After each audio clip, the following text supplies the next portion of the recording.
The story begins with the protagonist traveling inside a carriage while he is speaking with some human knights who were summoned from another world, but none of them have any kind of special skills, and all they have are defense and appraisal skills. After a while, when their carriage arrives in a distinct place, the protagonist is told that he would have to be the caretaker of the orphanage from now on. Slowly he begins to walk into the premises of the orphanage, and the moment he goes on to knocks at the door, it falls off almost automatically because of the lack of care of the facility over time. When the carriage knights say goodbye to him, he goes on to say that he would need some help, but they move on instead of listening to him, reminding him that he needs to manage everything on his own right now. As he walks into the hallway, he notices that the whole place is in ruins, as if a tornado came here and destroyed everything. Garbage scattered around the premises here and there. While wondering if he will even be able to manage whatever is happening to this place, he listens to someone sobbing and notices that a goblin is torturing a small girl sobbing on the ground. As he asks the goblin about his intentions, it claims that he will be controlling the girl and the mansion, and the protagonist warns it to leave the facility as soon as possible.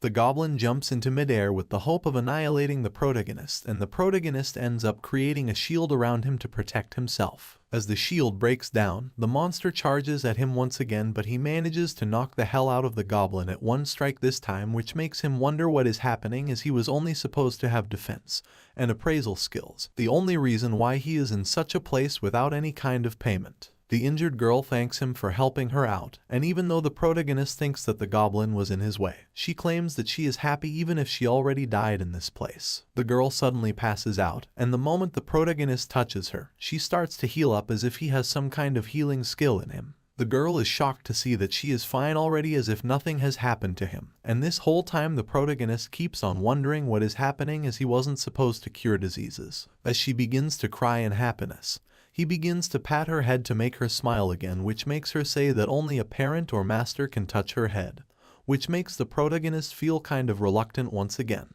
But as he goes on to stop doing so, she asks him eagerly to become her master, as she wants to stay beside him, and she begins to explain that it is in the beastman race customs to follow a master to serve, so they can follow that person. As she begins to undress, she asks him to give her that kind of proof that will satisfy her mental peace for life, as the protagonist begins to wonder what is happening in this world. She begins to ask him to give her at least some kind of proof because she is worried whether she can make it for her master. But the protagonist claims that she shouldn't waste anything and put on her clothes. Even though it might feel natural to her, he thinks that she is a child who cannot engage in something intimate, and states it will be fine when she is an adult. Then when she thinks that he will eventually make her his wife, the protagonist states that the way she is thinking of everything is quite wrong, as they can find other partners. But she moves on happily as if her dream is about to come true, making the protagonist wonder if he said anything wrong. The girl claims that her name is Lucia and she is excited to work with her, and the protagonist elaborates that he came here to open an orphanage,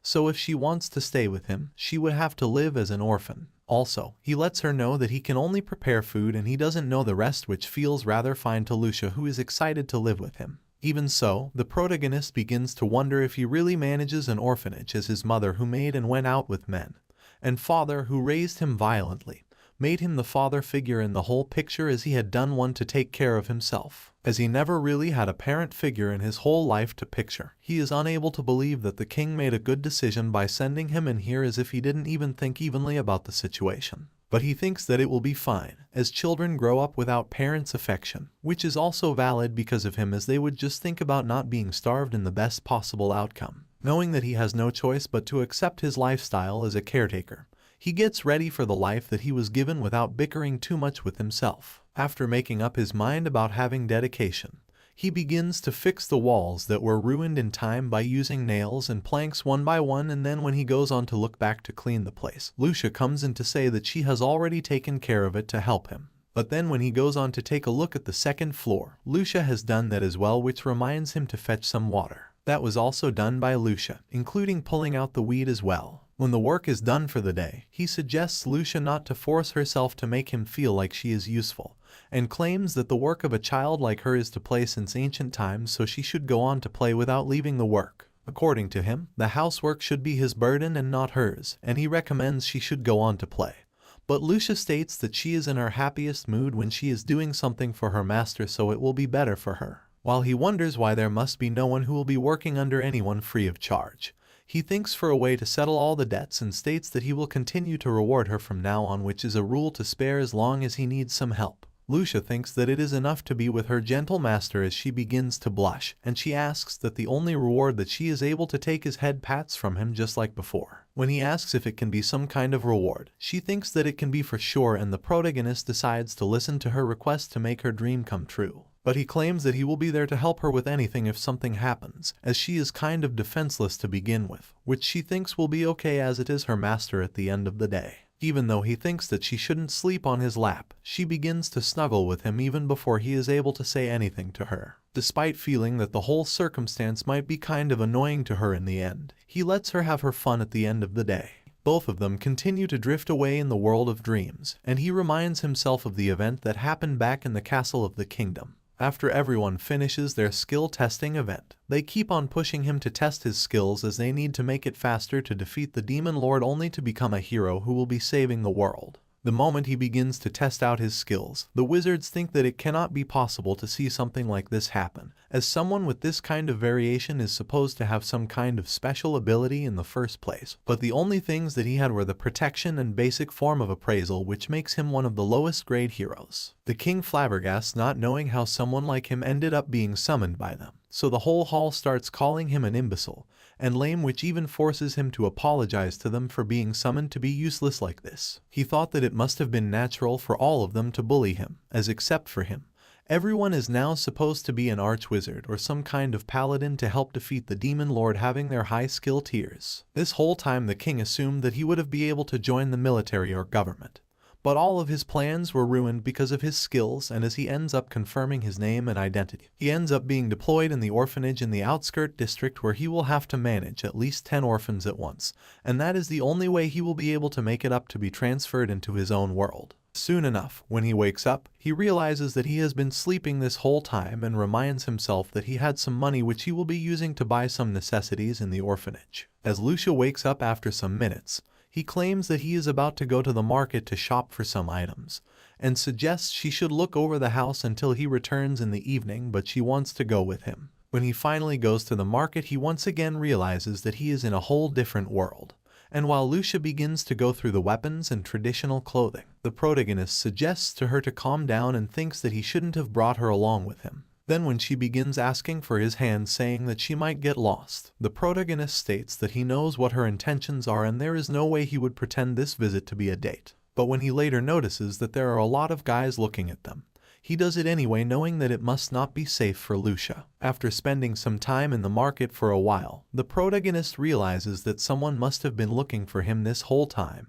and Lucia suggests he should look at her, saying that she has received some fruits for free. She even asks him if something is wrong with him, as he is looking everywhere for a while. He claims that it is fine, so they move on their way. After a while, they notice that 2 guys are fighting with each other for some reason, and as he thinks of moving on with Lucia, he feels that they must be stupid. Then some huge guy comes at them, saying that he wants to have lunch with Lucia since she is quite cute, making the protagonist feel like he must have made a mistake after bringing her into the market. When he thinks that it is annoying, Lucia thinks that it must be quite amazing that everyone wants to hit on her master, and when he lets her know that he was talking about her the whole time, she gets nervous in an instant. Then when the guy keeps on making it a whole lot of drama, she begins hiding behind her, hoping that the protagonist will protect her till the end. When the protagonist claims that she needs to learn how to protect herself, the man says that they are hurting his feelings and asks the protagonist if he is about to take responsibility. As the guy claims that he needs to send her to drink for some time in the pub, the protagonist can't help but wonder why the man is even speaking with him at all, and as he keeps his mouth shut,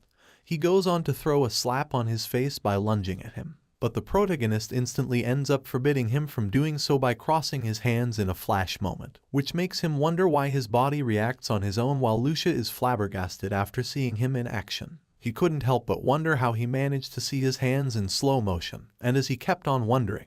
the man asked him to leave his hand and release him. But the protagonist states that the only way he is about to escape is by apologizing first, and keeps increasing the pressure on his hand to teach him a lesson. As the man begins to cry, the protagonist asks him to ask for forgiveness once again, providing the condition of staying away from them after this time. When the man makes sure that he accepts his loss, the protagonist claims that he will be letting him go this once but not all the time, which lets the protagonist and Lucia leave the area. But it seems that the man had an ulterior motive to think of, so when the guys fighting together end up taking out their swords, it somehow gets thrown in the direction of the protagonist. Just when the bald man is about to throw a punch in the protagonist's direction, the sword comes in that same instant, and the protagonist ends up shattering the sword, which shocks everyone including him. The way his hands are automatically working on his own keeps making him feel like something else is going on right now, and the crowd keeps on increasing after seeing him in action. But even though he keeps on running while holding Lucia's hand, he thinks that someone must have been watching him from afar. On the way, Lucia is rather impressed by seeing him in action, and even so, he thinks that he only did those things to protect himself and not her. But she still thinks that it was great for her, as he even took her on a date and protected her till the end, which makes him react in a harsh way. He claims that she must find someone in the future to do things that she loves, and until then she will have to wait. But no matter what he keeps on saying in her direction, she doesn't seem to even pay attention to any of her words, which remind him once again that he needs to go back and prepare his food.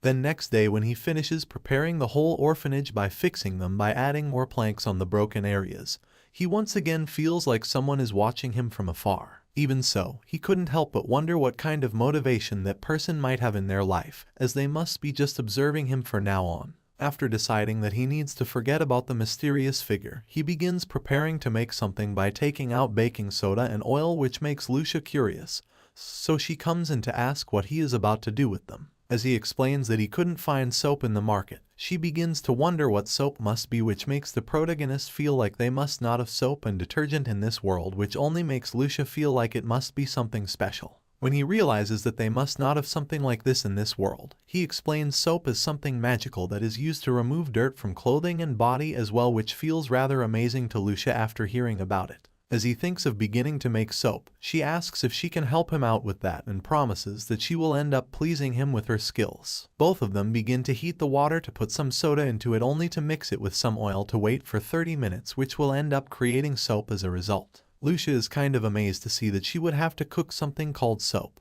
and after the mixed item cools down, he recommends she should watch over the materials as they will become hard after a while. When the soap finally solidifies, the protagonist helps her to use it to wash her hands, which makes her curious about it, so she begins to sniff the soap and then scrub her hands with it. Noticing that it must be hard for her to understand how to use the soap, he teaches her how to wash her hands properly, which ends up amazing her because of the bubbly contents of the soap. For some reason, she mistakenly ends up throwing the soap on the floor by wetting her whole body, and the protagonist suggests she should change her clothing to come back after some time in the kitchen to cook. As she notices that the protagonist doesn't get mad at her, she thinks that he must be a kind person not to get mad at her, while wondering what is even happening at that time in the kitchen. After changing her clothes, Lucia comes back into the kitchen to ask him if he is about to make some soap once again, and he claims that he is about to make some pancakes because he still has some soda in his grasp. Then when she doesn't understand what pancakes have to do with soda, he asks her what she thinks of when someone mentions the word soda. After thinking for a while, she remembers that the only thing that she could think of is some dirty laundry and floors when she thinks of the item, which sounds rather common to him, as almost a huge percentage of the population didn't know in his world about the same thing as well. Then as he begins using his hands to mix all of the items to bake the pancakes, she keeps on watching him work to learn about it thoroughly, and she even helps him to do so until the batter gets thick. She thinks that they must have been trying to make some fresh cream after seeing it, but he helps her to distinguish the difference between cream and dough, which makes her feel like he must be quite wise to begin with. Even though she thinks that he must be some scholar who came from another world, he claims that he is nothing like them, and after seeing him upset, she expects that he might be trying to harm her, but he teaches her otherwise. Then when he explains his duty once again, she thinks that he must be making the pancakes for himself, only to learn that he is cooking her portion as well, as he doesn't like much of sweet things. But she starts shrieking only to ask him why he has been doing all of these things for her, only to raise some slave girl like her, as if the gods are going to punish her right now. Then when he begins touching her ears, she ends up crying in happiness, making him realize that he is in control the whole time.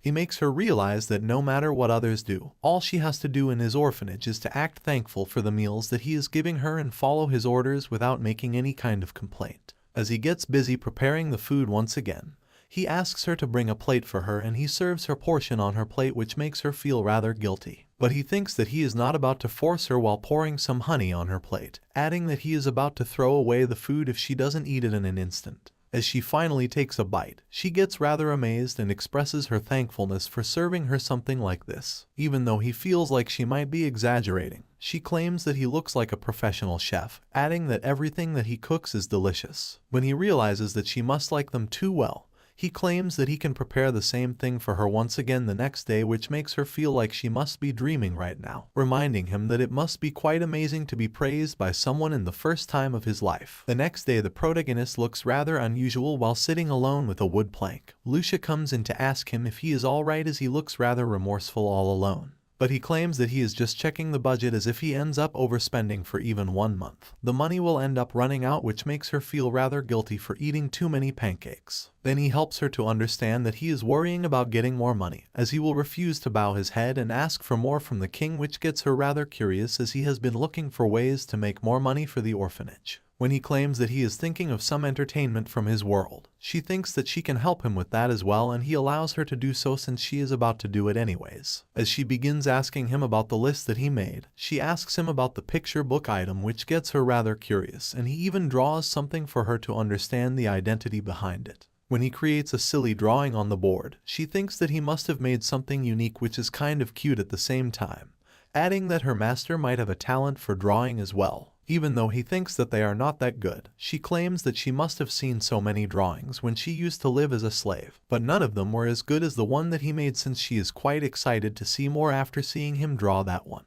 While he wonders if his future is about to be brighter, someone comes in knocking on the door, making them wonder who must be knocking on their door. Soon enough, 2 men come in through the door, introducing themselves as the master of the Adventurers Guild and an escort of the leader, Dran and Gazuzu. Even though the protagonist is having a hard time understanding their forthcoming, Dran asks if he would be interested in joining the guild. The protagonist thinks that the proposal must be rather grim for him, as he is nothing but a chief of an orphanage, but Dran claims that he must be more than enough, as he ended up destroying an orichalcum blade on his own with his own bare hands, while some other adventurers were fighting among themselves the other day. Now the protagonist realizes that he must have outdone himself at that time, and the man even bows down in front of him, pressing him to join them as an adventurer. But the protagonist claims that he is already busy taking care of the place, and the man begs him to get his work done even once in a whole year, so they will be able to reward him for his actions. Then as Lucia comes in to make him realize that she wants to say something,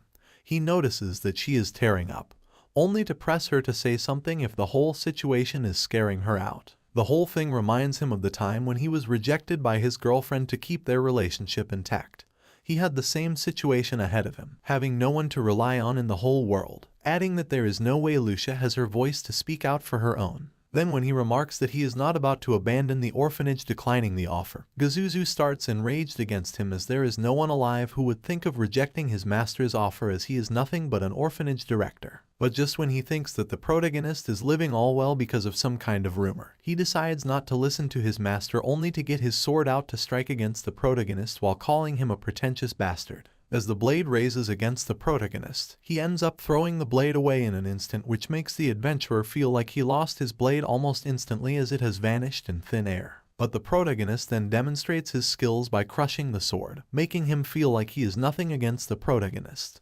However, the protagonist claims that he has no intention to talk rudely to them, and the guild leader ends up kneeling down in front of him to apologize for his subordinate's actions. The protagonist accepts his words, as he thinks that Gazuzu must have done something foolish, and nothing else, as it is bad for someone like the leader to bow his head in front of someone like him. Then when Gazuzu fires up against him once again, the leader slaps on his head to remind him of his place, and the leader remarks that there is surely merit behind bowing his head in front of him, otherwise he wouldn't have done that. As he begins his next sentence accepting his apology so he can raise his head once again, the man keeps requesting him, even more, to join his guild, as there is a serious need for someone like him in the first place. When the protagonist asks him about the man's need in this regard, he claims that the kingdom of Bok and their neighbor have been preparing for war, and they even ended up attacking the forest of the elves to burn it down, which began a war against the demonic begins, which is getting severe after time passes. Realizing that the man is bargaining for something serious in this matter,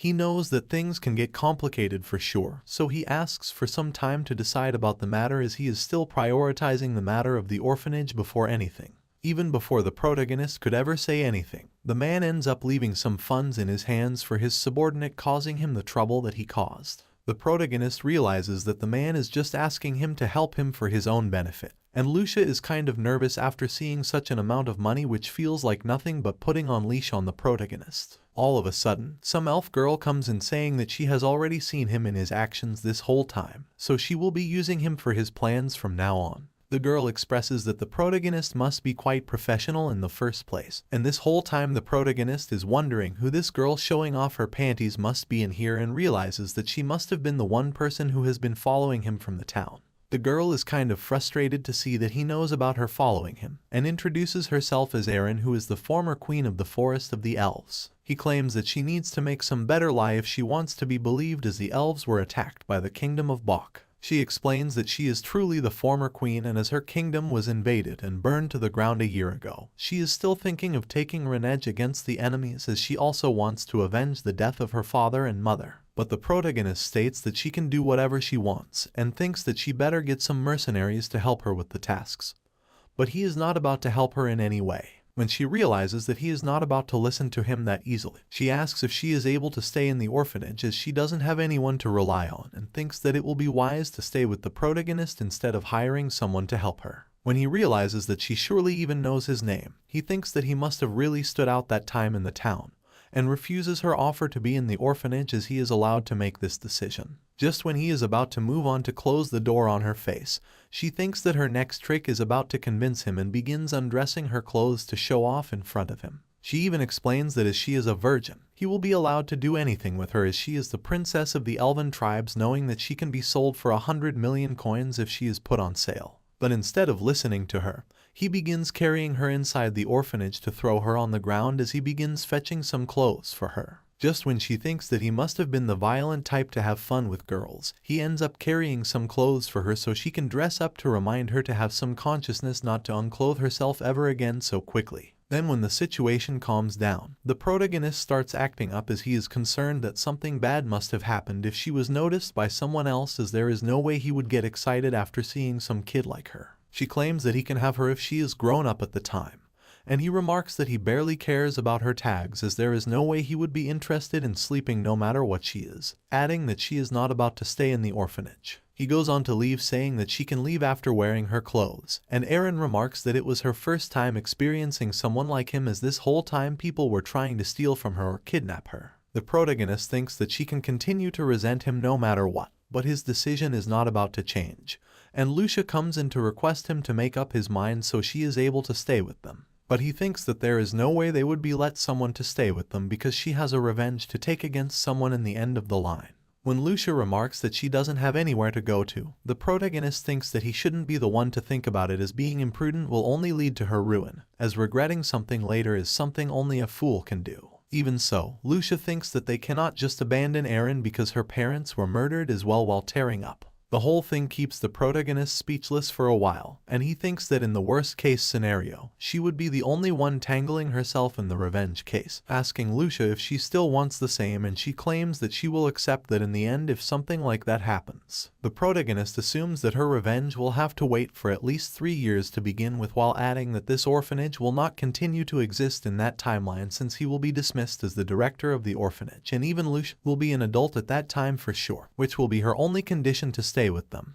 After hearing his words, Erin keeps moving on, saying that it cannot stop her from making preparations, and the protagonist thinks that she can do whatever she wants, and only recommends wearing some clothes before leaving the place, while commanding her to come back before lunchtime and the snack time and dinner along with it. He then also reminds her about everything else, including the lights going out and breakfast at the same time, reminding her if she is obeying the rules, she can do anything else that she wants to do at the same time. This whole thing reminds her of her father, as if he now looks like he is nagging her tomboy daughter, and the protagonist feels like she was crying this whole time for being neglected for so long. Instead of dwelling much on it, he goes on to prepare the lunch, as he has to think of ways to make lunch faster for the 3 of them right now. The next time, Lucia comes up to the protagonist with some konyaku potatoes which she found the other day when she went alone into the mountains to find edible vegetables, and the protagonist reminds her that they are about to harvest today for sure. Then when Erin thinks that he must have been running wild in the dangerous mountain to get some potatoes, as if he is insane, he claims that they can use these to make their food, which is still unknown in this world, which once again feels amazing to Lucia, as he is acting like a genius once again.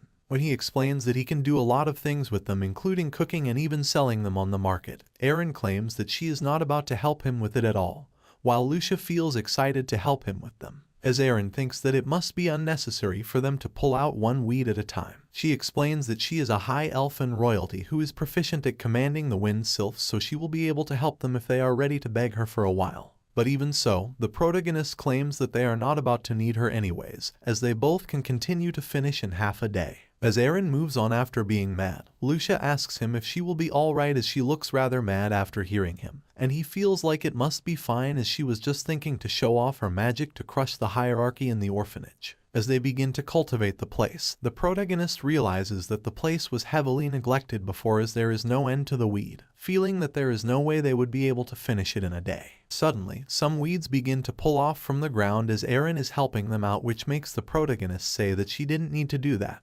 but allows her to do so, saying that she was truly helpful. She claims that she just wanted to test out her magic and didn't think of helping them, so the protagonist suggests she should move on, which creates another haggling confrontation between both of them. When lunchtime is over, Lucia asks the protagonist if he is about to continue his farm work, and he thinks that it will be enough for the day since they need to think of planting the seed, even though he points out some things to do in front of them. Aaron reminds them not to water the plants every day, which will begin to rot the roots of the trees, which ends up making the protagonist feel like he needs to praise her for having so much knowledge. When Aaron begins insulting him, the protagonist wonders what her problems might be and assumes that she might want to steal the method for producing the potatoes to get funds for her revenge, and promises that there is no way she would be able to outsmart him. Then as she begins following him, he thinks that he is right, and he asks Lucia to be careful about the potatoes, which makes Aaron feel like the protagonist must be rather kind to Lucia. While ignoring her, he asks Lucia to peel off the buds from the potatoes, as he needs to take care of something else. Noticing that Aaron is still following him, he thinks that she is targeting the production method,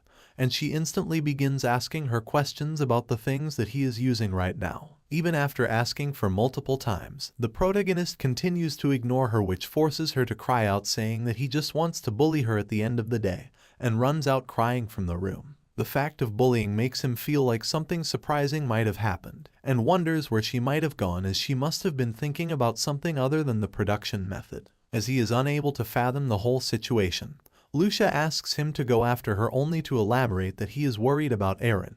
but he thinks that it will be kind of impossible for him to do so. But the moment Lucia claims that she must have run away from home, he starts running after Aaron, as he already knows how it feels to run away from home. At the time when he left home, his parents didn't even care about any of it and assumed that someone wouldn't want to go back home if no one went after him. Even though he thinks that he doesn't care for her, he thinks that he wants to feed her after all, and keeps on running to look for her. After running for a while, he arrives in a place where he sees a man and a woman conversing with each other, and as the man is holding Aaron's band in his hand, he starts asking what he has done to Aaron. When Aaron is out of the orphanage, she begins to wander around the forest on her own, and she thinks that she will be back to living on the road once again, and begins to think that the protagonist must be quite stupid to begin with. As she keeps on walking on her own, she begins to hear that someone is following her, and even before she is about to respond to the sounds, someone ends up knocking her out by throwing a strike at her. Now in the present time, the protagonist is confronting the man handling her bands, and when he asks him about Aaron,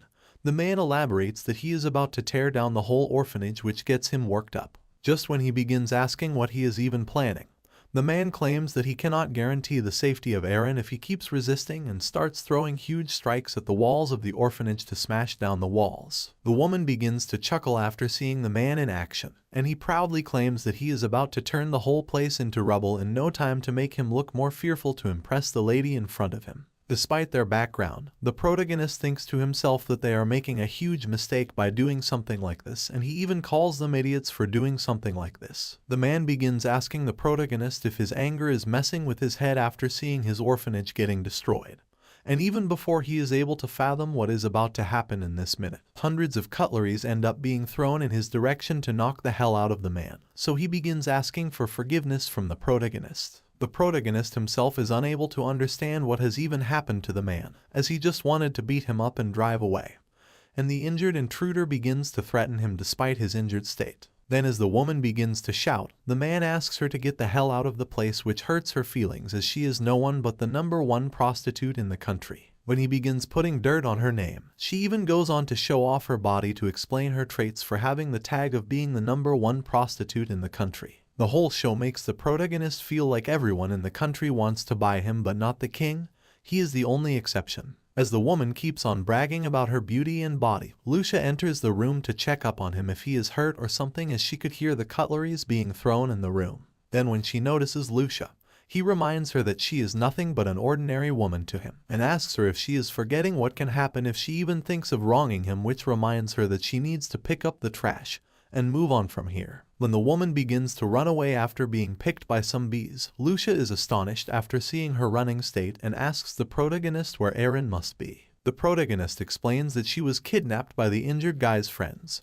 so he needs to go on to look for her as he knows where they must have taken her. Then when he reminds himself of what has happened back there, he realizes that his skills must be working in a weird way, including his protection skills, as if they are not working on him to protect himself and someone else, as he is able to find out Erin's location now. While being tied up by the bandit-looking guys, Erin thinks that she is about to face the worst fate possible, as there is a chance that the guys in front of him must be human traffickers, and it will be hell waiting for her if they truly are. Knowing that she doesn't have her hand knife on her, she thinks that dying wouldn't be that bad for her right now, but all she knows is that she wouldn't be able to return to the orphanage if she were dead. After thinking about it for a while, she finds out that she might have come to like that place more than she thought she would and begins to cry her eyes out. Even so, she thinks that she needs to find some way to get out of the situation, and assumes that she might have a chance to surprise attack the intruders who will come to take her, as they will try to open the box once in a while. Just when she ends up hitting the incomer in the crotch, she realizes that it is no one but the protagonist who she ends up hitting in the end. As all of the bandits are now knocked out cold, she tries to explain that she wasn't intending to knock him out, and he starts walking away, assuming that she doesn't want him to help her. She realizes that she made a mistake by doing something like that, as he deserved a thanks, but she ended up tackling him in the end. But at that moment, the protagonist says sorry to her, adding that he is quite proud of her to see that she even went on to fight her kidnappers, claiming that even he wasn't as brave as her. As he begins to unlock her ties, she asks if he would have been sad if she was dead, and he claims that the dining table would seem like everyone was still sitting there, as he wouldn't be able to think that she was dead, even if she didn't show up. When she finally realizes that she thought of the same thing, and the protagonist gets his hand close to her, saying that they should go back to the orphanage, as he would surely be sad without her. As she holds his hand, she feels like he must be some kind of knight shining in his armor, and when she feels like she is unable to stand on her own, he starts carrying her in his arms, even though she feels that he must be wanting to leave. From that moment onwards, she feels rather comfortable but uncomfortable in a weird way, which keeps making her react, and she thinks that he would be able to hear her heartbeat in that way. Then as she holds onto him, he rushes in the direction of the orphanage, while Lucia is still worrying about them back home. But she keeps on believing that they will come back fine, as her master tells her that they will be fine, and they finally come back by greeting her. The moment she notices both of them together, she feels that the air smells rather funny, as she wasn't expecting something like this to happen. While the protagonist moves on, Lucia thinks of having a chat with her, which gets her so nervous that she feels like she is about to piss herself in a moment. The next day begins with the protagonist and all of them opening their first stall in the middle of the market, and Erin once again says that she is not about to help the protagonist arrange everything. Just when she finishes acting like a spoiled brat, Erin has all of her questions in her head, wondering if the protagonist is about to ask her about it right now, and it makes Lucia smile on her own, as she knows what Erin must be thinking. After laying down all of the food in front of the market, he begins putting some konjac balls ahead of everything and claims that he is about to use them as a food sample for them. When Erin thinks that he must mean lunch, he elaborates that he is giving them away to attract the customers, so they are able to taste the food even before buying it. As they think that they are only about to lose money, the protagonist realizes that they must not have something like this in their world, and as he realizes that it might be too hard for them to understand, he thinks that they just need to put on everything for the show and continue to wait. Then when they continue to watch through the boards he made, Erin is surprised to see that, and she gets excited after hearing something like that, as if the people are missing out on some kind of scarce chance. Realizing that the protagonist has praised Erin indirectly, she begins to blush over the fact, which reminds him that he is not here to teach them but to open a store instead, so they should hurry up. As soon as the shop opens, both Erin and Lucia begin to help them out, and all of the market people continue to wonder what konjac really is and why they must be selling something like that. They assume that they must be selling roadside stones judging by the look of the food, and Lucia gets really disheartened after seeing this happen. She is sad that the food they are selling is rather tasty, but no one wants to try it out, and when she goes on to ask an old man if he wants to taste it, he says that it looks rather unappetizing,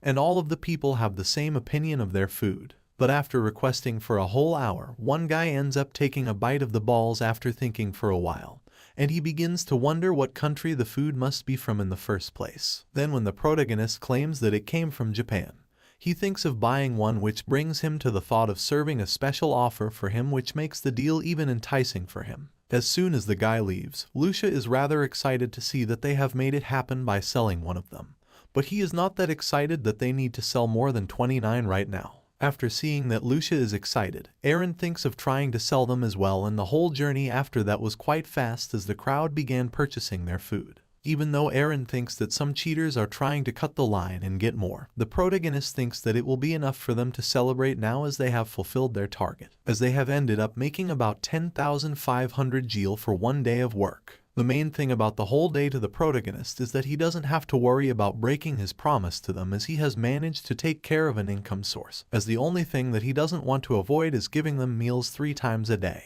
At night, the protagonist worries about the fact that he needs to think of something else, as some merchant will come up with their own version of konjac soon enough, and Aaron and Lucia both come in to sleep with him once again. The protagonist claims that he barely cares about that, so they can continue to get on the bed to fall asleep, and both of them begin to apologize to him for bothering him. Even though he claims that they need to shut up as he is about to fall asleep, they keep on thanking him for letting them sleep with him, which makes him feel like it must be able to secure him some sleep to begin with, even though he doesn't want to do it. In the middle of the night, when he finally wakes up after having the same nightmare of his childhood, he finds out that Lucia is once again sobbing while crying and imagining that her master is going away without her, and he helps her to calm down, and she realizes that he is still here with him. It seems that having nightmares the whole night is nothing new to Lucia, which she still has because of her prior experiences in her childhood when she was a slave. On the other hand, Aaron begins to have some traumatic sleepwalking experience at the same time, which the protagonist would have to help her to remind her that she is still with him.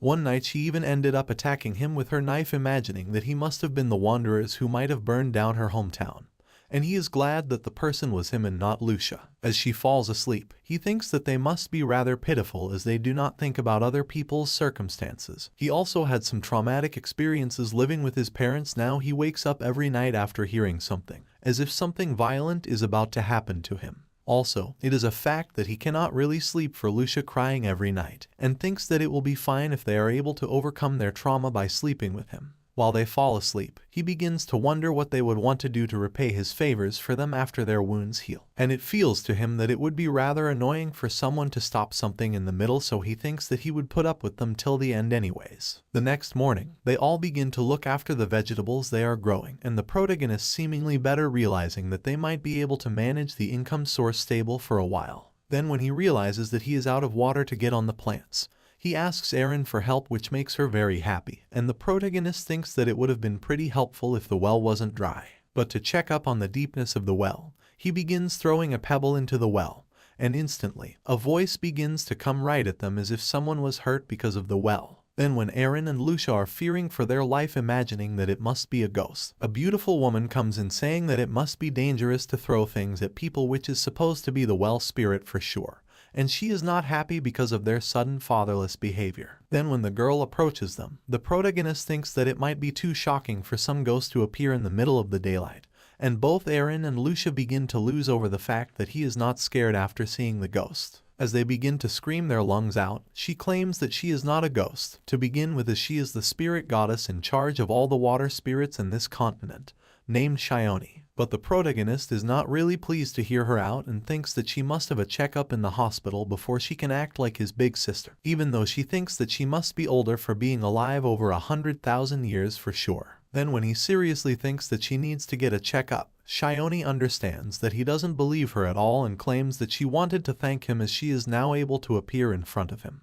Then when Lucia asks her reasons to thank him, she claims that he is the one who purified the corruption of the plot of the land and she was finally able to wake after 1,000 years of being sealed, and asks the protagonist if he is some kind of god or something similar. Then as he begins to move on with the others, he thinks that she must be really some weird woman. She claims that she wanted to thank him, and she thinks that she will be able to choose him as her partner for her entire life in that case, which she is allowed to do so. As she claims that she wants to marry him, the protagonist cold-heatedly explains that she is not his type, so she can leave as he needs to take care of kids here. Even though he is able to become a god after being married to her, he avoids the direction, and he is not even interested in immortality as well. Shione begins to cry and claims that she will be able to make the well usable once again, so he won't have to go to town anymore, and the idea of him not hating her makes her feel like she is about to blow up in happiness right now. Then when she begins to cling to him, Lucia thinks of having a chat with Shione, and both Lucia and Eren begin to carry her, only to remind the protagonist that women with huge chests aren't that impressive, as even in a few years, she is about to have the same as her. But in the end, the protagonist doesn't understand what she was even trying to say to him in the first place, and the whole time Shione keeps on crying, assuming that she must be the third wife right now. Even though the protagonist doesn't understand her reasons for crying, he claims that she is not about to live in the orphanage if she is not about to fix the well, and she starts working with the well to make it pour once again so they do not have to work hard. As soon as the water begins to gush out, he thinks that it will be way easier for him to get water now, but in exchange, he will have to take care of another troublesome girl even if she has been living for 1,000 years. She has a mindset similar to Lucia. As he reminds himself what Shione was talking about, he realizes that his protection skill must be purifying the corruption which might have been done by his skills, meaning that he still has a lot to learn about his own skills. The next day when the work is done, Shione holds on to the protagonist, saying that she can also produce hot water as she is even good with the bath water, and hot water at perfect temperature, which will feel like a luxury that is impossible to get for the royalties. Even though she might claim that she must be a goddess, the protagonist thinks that she must be some kind of magician, and Lucia comes up to him saying that she is interested in washing his back, but the protagonist thinks that he will be done with it alone. When Eren gets into the conversation, Shione thinks that it will be better if they all get into it at once. When the protagonist begins to break the circle, Lucia starts explaining the situation, that he will need them to wash his back, as there is no way they would be able to make it happen if they do not get together. As he thinks that he will be fine washing his own back, she explains that they are quite small so they will need each other, even though the protagonist thinks that it will be fine if they take turns in doing so. As they once again explain that there is a risk of them getting cold in the middle, Shione pushes all of them at once to take them into the bath so the protagonist cannot say no to them once again and change his mind. When they finally enter the bath, they are presented with a huge hot spring and all of them begin relaxing in it. All of them continue to get closer to the protagonist as they roll around to wash each other's back. At the moment when the protagonist begins washing Eren's back, she berates her about it, and when he finally praises her, she ends up standing naked in front of him in awe, and he keeps on teasing her once again. Then when Shione begins clinging onto him, he ends up calling a cow, which makes her feel like he is being rude to her. The protagonist thinks for a while and asks Shione if she will be able to make some kind of waterfall,